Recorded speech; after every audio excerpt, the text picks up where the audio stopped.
आगामी होऊ घातलेल्या स्थानिक स्वराज्य संस्थांच्या अनुषंगाने आंबेगाव तालुक्याच्या राजकारणाचा प्रदीर्घ अनुभव असलेले वळसे पाटलांचे विश्वासू सहकारी, तालुक्याचे माजी उपसभापती, शरद सहकारी बँकेचे माजी उपाध्यक्ष व विद्यमान संचालक यांच्याकडून तालुक्याच्या राजकारणाचा जाणून घेऊ थोडक्यात आढावा. तालुक्यात दिलीपराव वळसे पाटील आमदार असताना येणाऱ्या जिल्हा परिषद व पंचायत समितीच्या निवडणुकांकडे तुम्ही कसे पाहता? आता तालुक्यात आमदार म्हणजे वळसे पाटील मुळात गेले 7-8 टर्म आमदार आहेत आणि त्यामुळं वेगळ्या पद्धतीने काय पाहावं अशातला भाग नाही. त्यांच्या नेतृत्वाखाली सातत्यानं जिल्हा परिषद पंचायत समितीच्या निवडणुका या होतच आलेल्या आहेत आणि त्याच्यामध्ये चांगल्या प्रकारचे यश त्यांना आतापर्यंत मिळालेलं आहे आणि त्यांच्या कामाचा प्रभाव तालुक्यातील जनतेवरती आहे. निवडणुकांमध्ये वळसे पाटलांच्या विकास कामावरतीच त्यांनी जे दिलेले उमेदवार असतात ते निवडणूक लढवतात आणि वळसे पाटील सुद्धा त्या जिल्हा परिषद पंचायत समिती सदस्यांच्या माध्यमातून समाजामध्ये विकास कामाला गती देण्याचं काम सातत्यानं करत असतात. सत्ताधारी आमदार असल्याने या निवडणुकीमध्ये आपली जबाबदारी वाढली आहे का? जबाबदारी आता नव्यानं काय जबाबदारी आहे अशातला भाग नाही. आमदार जरी सत्ताधारी असले नसले तरी त्यांच्या कामाचा जो गती आहे त्या गतीमध्ये कोणताही फरक नाही. म्हणजे आता पूर्वी ते मंत्री होते, 2-3 वेळा मंत्री नसताना विरोधी पक्षात असताना त्यांची कामाची जी गती आहे ती कायमस्वरूपी टिकून आहे. आज सुद्धा गेले वर्षभर ते मंत्री जरी नसले तरी पण त्यांचा राज्यामध्ये असलेला राजकीय दबदबा त्या माध्यमातून त्यांना कोणतीही निधी आणण्यासाठी तालुक्यामध्ये विकास कामांसाठी कमतरता भासत नाही. त्यांना त्याचे सर्व स्रोत माहिती आहेत आणि त्या माध्यमातून तालुक्याच्या विकासासाठी सातत्यानं निधी उपलब्ध होत राहतो. त्याच्यामध्ये कुठलीही कमतरता जाणवत नाही. जिल्हा परिषद व पंचायत समिती निवडणुकीसाठी उमेदवार निवडताना काय प्राधान्य द्याल? आता बदलत्या राजकीय परिस्थितीमध्ये उमेदवार हे शक्यतो कार्यक्षम असावेत. त्याच्यात राखीव जागांमुळं काही महिला उमेदवार संधी देणं गरजेचं आहे.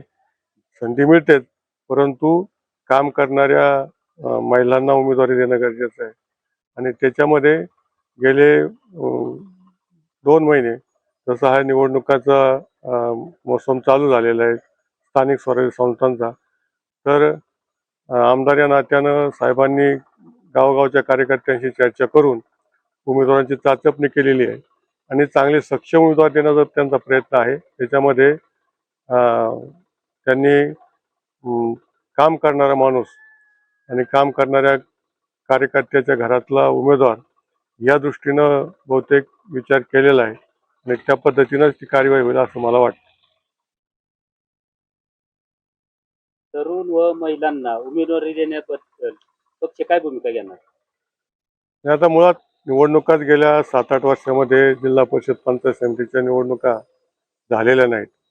त्यामुळं आपोआप नवीन लोकांची अपेक्षा त्या ठिकाणी वाढलेली आहे उमेदवारीसाठी किंवा राजकारणामध्ये येण्यासाठी. तर त्या दृष्टीनं बरेचसे तरुण लोकच किंवा नवेच उमेदवार त्या ठिकाणी येतील याच्यामध्ये काही शंका नाही आणि उच्च शिक्षित असावेत, समाजामध्ये ज्यांचं काम करण्याचं नावलौकिक आहे अशाच लोकांना संधी मिळेल आणि त्या दृष्टीनं वळसे पाटील साहेबांनी आमच्यासारख्या कार्यकर्त्यांशी चर्चा करून उमेदवारांबद्दल चर्चा केलेली आहे आणि मला म्हणजे माहिती आहे की बऱ्याचशा ठिकाणी त्या पद्धतीनं त्यांचं उमेदवारीबाबतचं जो विचार झालेला आहे तर त्याच्यामध्ये कार्यवाही तरुण आणि कार्यक्षम उमेदवारांसाठीच लक्ष जे आहे ते साध्य करतील. सध्याचं राजकारण पाहता तरुणांनी राजकारणाकडे वळावे का? आपण काय संदेश द्याल तरुणांसाठी? तरुणांनी राजकारण म्हणून नाही पण समाजामध्ये आपल्याला काहीतरी कमायचे काम करायचे या दृष्टीने जर पाहिलं तर समाजालाही तरुणांची गरज आहे. कारण आज राजकीय क्षेत्रामध्ये चांगला माणूस थोडासा दुर्लक्ष करतो आणि चांगल्या माणसांनी जर दुर्लक्ष केलं तर नको त्या लोकांना त्याच्यामध्ये वाव मिळतो. म्हणून तरुणांनी राजकारणाकडं एक लोकसेवा म्हणून पाहणं गरजेचं आहे. लोकांची सेवा, समाजसेवा आणि त्या माध्यमातून आपलं करिअर या दोन्ही गोष्टीचा समन्वय साधून तरुणांनी नक्कीच राजकारणाकडे येणं गरजेचं आहे. कारण देशाच्या उभारीसाठी किंवा आपल्या भागाच्या विकासासाठी तरुणांचा सहभाग हा नक्कीच महत्त्वाचा आहे. त्याच्यामध्ये कोणत्याही प्रकारची शंका नाही.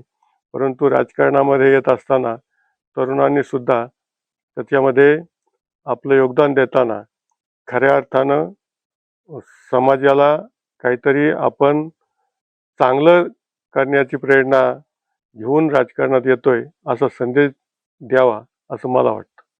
पण सध्या राजकारणात पैशाचा वाढता वापर हल्लीच्या तरुणांना पेलवणार का? तर आता पैशाचा वापर हा जो भाग आहे हा तरुणांचा पेलवण्याचा भाग नाही.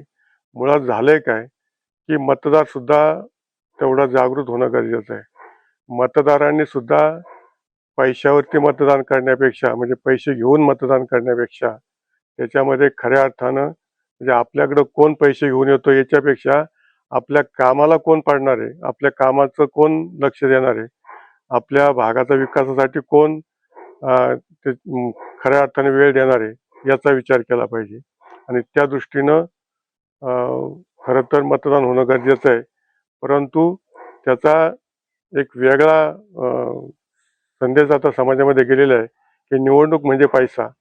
तर याच्यासाठी जे मागाशी जो विषय होता की तरुणांनी राजकारणाकडे यावं का किंवा राजकारणामध्ये यावं का, तर हाच विषय आहे की पैशावरती जे राजकारण आले ते कमी जर करायचं असेल तर तरुणांनी खरोखर राजकारणामध्ये येऊन पैशावाल्यांना दूर करून आपण त्याच्यामध्ये किती सक्षम आहोत किंवा आपल्या भागाच्या विकासासाठी कोणत्या पक्षाची कोणत्या लोकांची गरज आहे याचा विचार करून खरं तर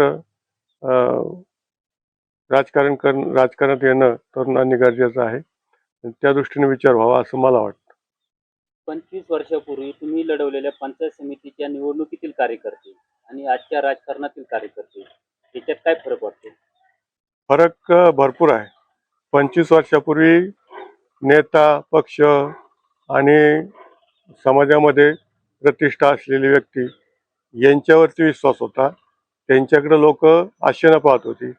आजकाल जसा तुमचा प्रश्न आहे की पैशाचं जे राजकारण झालेलं आहे तर समाजालाही तेच अभिप्रेत झालंय की उमेदवार कोण पैशावाला आहे, किती पैशावाला आहे, तो किती खर्च करणार आहे हे सर्वसामान्य माणूस विचारतो.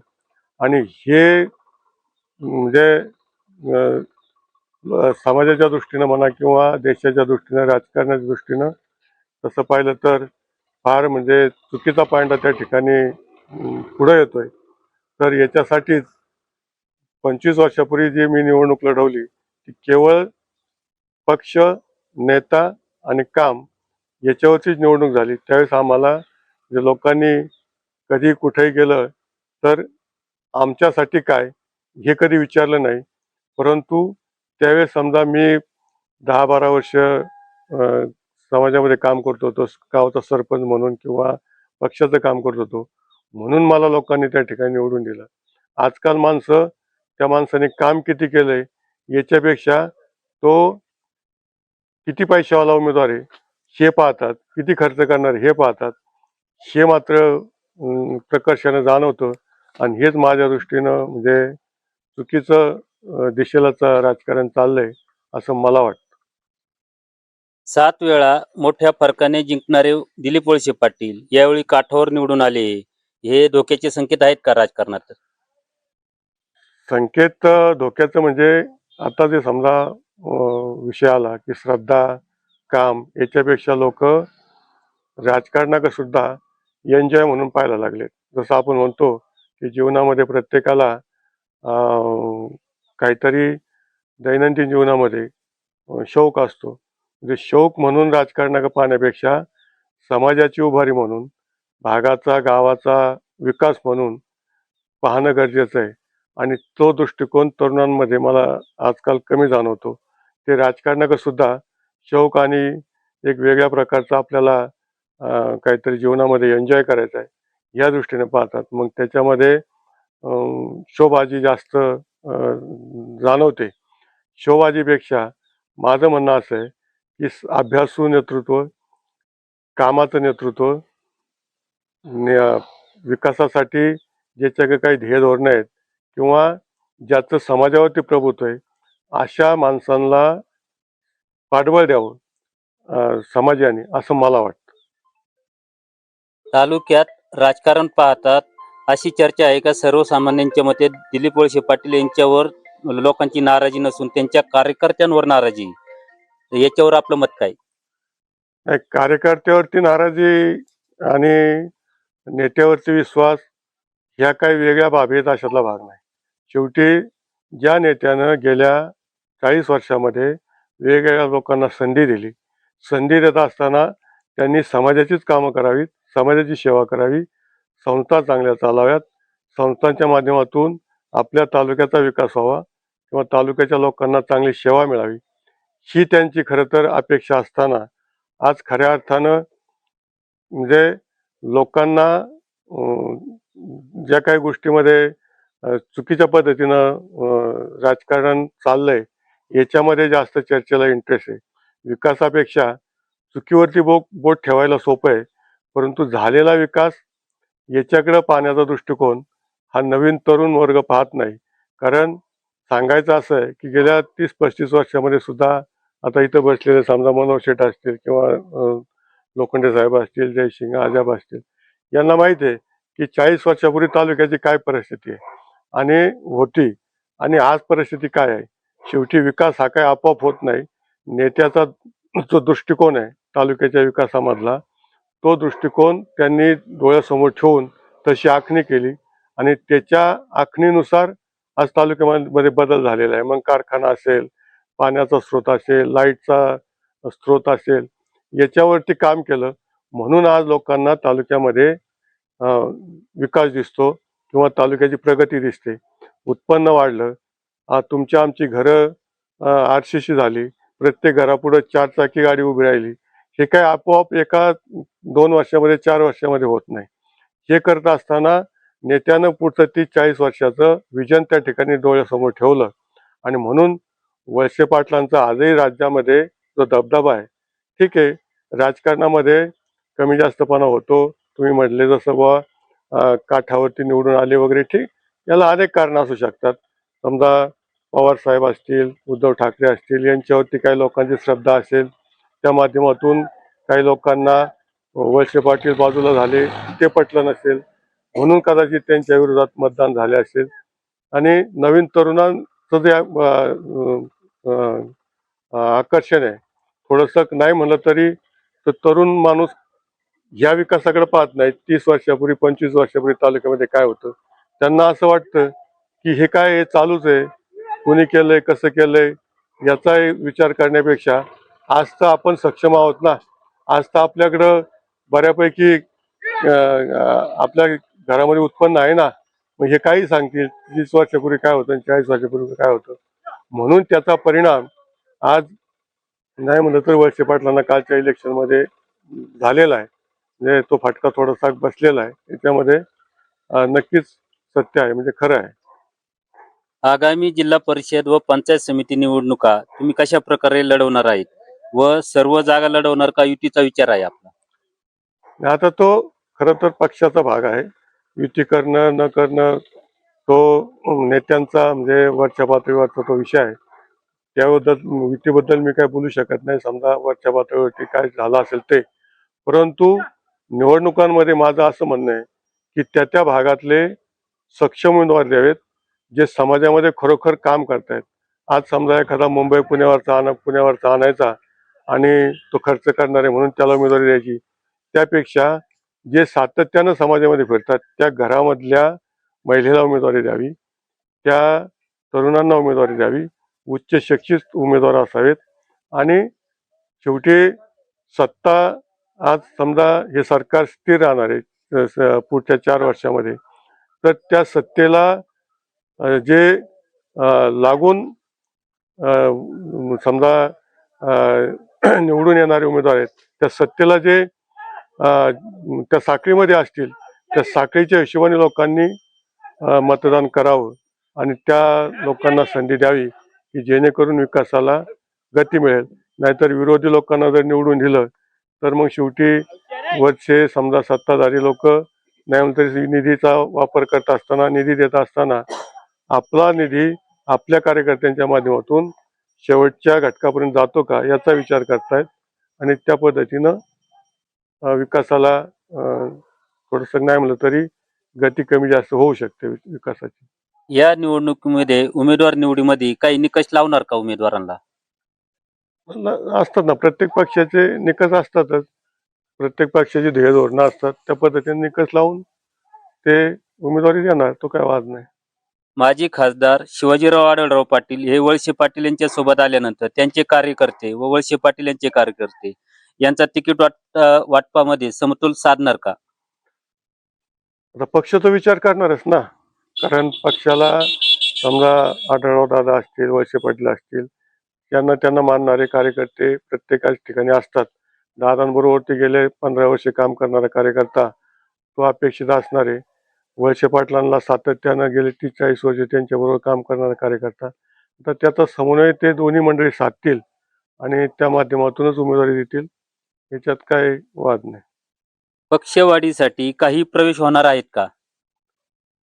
प्रवेशाचं आता मुळातच परिस्थिती अशी आहे की दोन्हींकडे त्यांचे असलेले जे कार्यकर्ते आहेत आतापर्यंत त्यांच्याबरोबर फिरणारे ते सक्षम आहेत आणि जर नव्याने एखादा कार्यकर्ता समजा दुसऱ्या पक्षाचा असेल किंवा एखादा पक्ष कोणत्या पक्षामध्ये नसेल, नव्यानं जर त्याची अपेक्षा असेल तर त्यासाठी प्रवेश होऊ शकतील आणि व्हायला काही हरकत नाही जर एखादा सक्षम कार्यकर्ता भेटत असेल. परंतु तोही पण जे जुने कार्यकर्ते आहेत त्यांच्या विश्वासानं जर तो पक्षात येत असेल तर त्यांना डावलून जर पक्षामध्ये असे काही लोक आले तर त्याचा परिणाम निवडणुकीमध्ये होतो, हेही आपण पाहिलेलं आहे. तुम्ही विरोधकांकडे कसे पाहता? विरोधक हा काय म्हणजे शेवटी राजकारणामध्ये काम करणारा प्रत्येक माणूस समाजासाठी काम करणारा असतो. मग तो विरोधातला असो किंवा सत्तेतला असो किंवा एखाद्या जुन्या जाणत्या नेत्याचा कार्यकर्ता असो. शेवटी विरोधकांकडे चुकीच्या नजरेनं पाहणं हा काय भाग नाही. विरोधकालाही समाजाचंच काम करायचं असतं. माझं म्हणणं असं आहे की जर तालुक्यामध्ये चाललेलं कामकाज आहे, वेगळ्या संस्था आहेत, शरद सहकारी बँक असेल, कारखाना असेल, मार्केट कमिटी असेल किंवा इतर काही राजकीय क्षेत्रामध्ये योगदान देणाऱ्या संस्था असतील, या संस्था जसं काही समजा आढळरावांची भैरवनाथ पतसंस्था असेल, तर ह्या संस्था एवढ्या तालुक्यामध्ये चांगल्या पद्धतीने चाललेल्या आहेत आणि मग त्याच्यामध्ये कदाचित विरोधकांचंही योगदान असेल. माझं नाही म्हणणं आहे, म्हणजे त्यांच्याबद्दल काय मला चुकीचं काय बोलायचं अशातला भाग नाही. सगळं व्यवस्थित जर चाललं असेल तर विरोधकांनी सुद्धा जसं आपण पाहतो की बारामती सारख्या ठिकाणी जो विकास झालेला आहे, मग पवार साहेब असतील, अजितदादा असतील, ठीक आहे त्यांच्यावरती टीका करणारी लोक आहेत, परंतु त्या तालुक्याचा जो विकास ज्या पद्धतीनं झालेला आहे तिथं आज समजा काल निवडणुका झाल्या परिषदेच्या नगरपालिकांच्या, तर त्या ठिकाणी एक हाती सत्ता समजा अजितदादांच्या माध्यमातून त्या ठिकाणी पक्षाला मिळालेले आहेत. मग तशाच प्रकारे जर आंबेगाव तालुक्याचा विकास चालू आहे तर विरोधकांना माझं असं म्हणणं आहे की तुम्ही चुकीचं जिथं दिसल त्याच्यावर नक्की बोट ठेवा, ते उघडं करा, त्याच्यासाठी समाजा पुढं तुम्ही जा.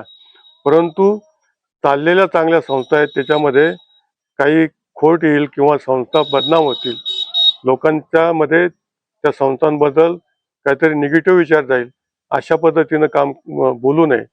संस्था उभारीसाठी नक्कीच काही गोष्टी तुम्हाला जर त्या ठिकाणी सूचना करायच्या असतील त्या केल्याच पाहिजेत. परंतु एखादी संस्था जर चुकीच्या पद्धतीनं तिचा प्रचार झाला आणि ती जर संस्था बदनाम झाली तर तिच्या विकासावरती परिणाम होतो, संस्थेच्या वाढीवरती परिणाम होतो आणि मग संस्थेच्या कामकाजावरती परिणाम होईल. अशा प्रकारे कुणी विरोधकांनी काम करू नये. संस्था ह्या काही कुणाच्या व्यक्तिगत मालकीच्या नसतात, ह्या सभासदांच्या असतात आणि आपण पाहिलं की आजूबाजूला साखर कारखाने कशा पद्धतीने चालत आहेत, काही बँका कशा पद्धतीने बंद होत आहेत, काही संस्था बदनामीतून बंद होत आहेत. कारण समाजाला जे आपण सांगू, चुकीचं सांगितलं समाज त्याच पद्धतीनं त्या संस्थेकडे पाहतो आणि मग संस्थेला कुठेतरी अडचण आणण्याचा प्रयत्न करतो.